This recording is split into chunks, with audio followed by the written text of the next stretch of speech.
Bible संसारमा सबैभन्दा धेरै बिक्री हुने पुस्तक, सबैभन्दा धेरै पढिने पुस्तक र सबैभन्दा धेरै 3500 भन्दा धेरै भाषाहरूमा अनुवाद गरेको पुस्तक बाइबल हो। बाइबल केवल एउटा धार्मिक पुस्तक मात्र होइन, बाइबल परमेश्वरको मानिसहरूप्रतिको प्रेम र उद्धार योजनाको कथाको एउटा अद्भुत पुस्तक बाइबल हो। जय मसीह सबैजनालाई।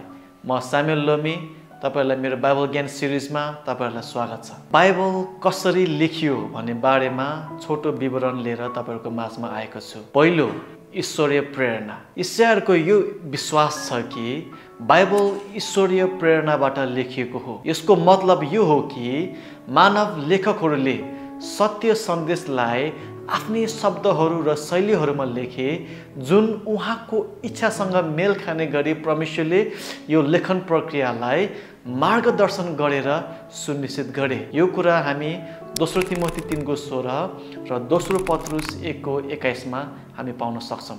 दोस्रो, मानव लेखत्व।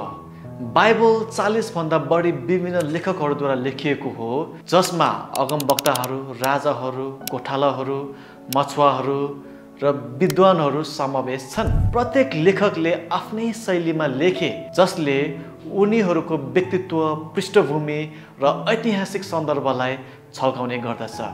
उदाहरणका लागि, मूसाले तोरा, बाइबलका पहिलो 5 पुस्तकहरू लेखे।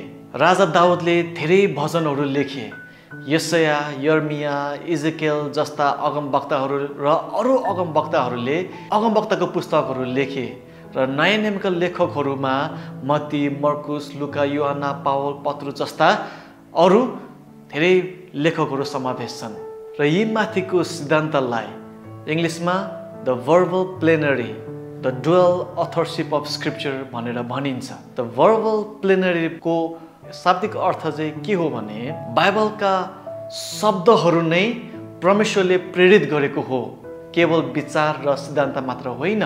बाइबलका सबै भागहरू कुनै विशेष अंश मात्र होइन, ती सम्पूर्ण भागहरू नै परमेश्वरले प्रेरित गरेर लेखिएको हो र यो अधिकारपूर्ण छ।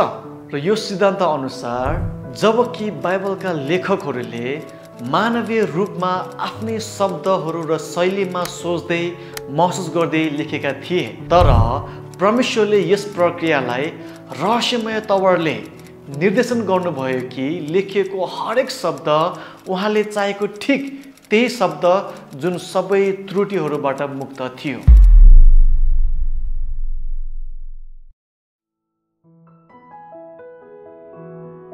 यस बाइबलका विषयवस्तुको जिम्मेवारी परमेश्वर नै हुनुहुन्छ र यो उहाँबाट अधिकार सहित हामी कहाँ आएको छ। ईश्वरीय प्रेरणाले यो अर्थ लाउँछ कि बाइबल अधिकार सम्पन्न र विश्वासयोग्य छ।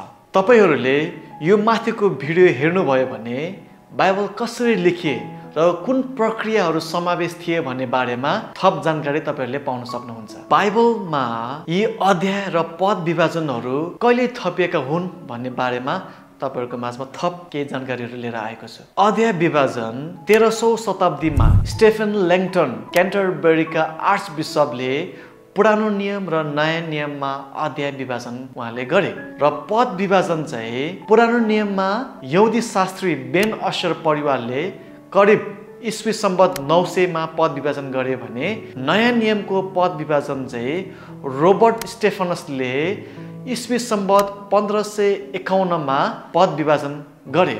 र पद विभाजन भएको पहिलो अङ्ग्रेजी बाइबल चाहिँ ईस्वी सम्बत 1560 को जेनेभा बाइबल थियो। यस बाइबलले दैनिक रूपमा मानिसहरूको जीवनलाई रूपान्तरण गर्दै आइरहेको छ। परमेश्वरले तपाईहरूलाई आशिष दिनुभएको होस् र हामी फेरि पनि अर्को एपिसोडमा हामी भेट्नेछौँ।